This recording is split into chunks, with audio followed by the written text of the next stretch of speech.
Hi, this is TMUA 2017 Paper 1, Question 17. So here we're given two functions, f of n and g of n, where n are positive integers, and we want to know the smallest n such that g of n is greater than 150. Right, so first of all, because there's so many n's everywhere, it's kind of hard to imagine what's going to happen when we sum all these integrals up.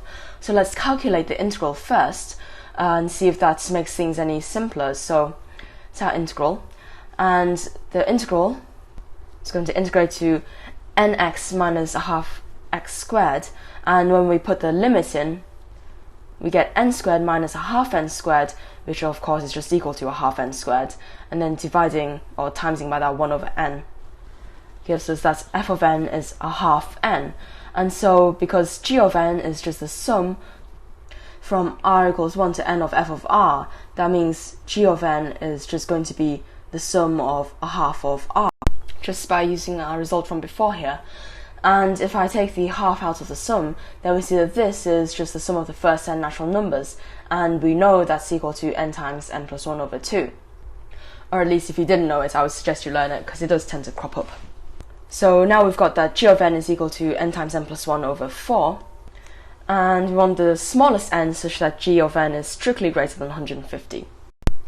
So we want n times n plus 1 over 4 to be greater than 150, i.e. n times n plus 1 to be greater than 600. And now these are two positive integers with a difference of 1. To see if we can write 600 as the product of two factors with a difference of 1, or at least as close to 1 as possible. Okay, so we know that 600 is 30 times 20, and that's a difference of 10. So if we want two factors with a difference of 1, they're going to have to be between 20 and 30. So 29, 28, 27 and 26 aren't factors of 600, but 25 is, seeing as how 600 is a multiple of 100.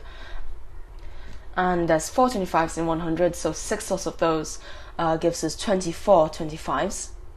So great, we know that 600 is 24 times 25, and those are factors with a difference of 1.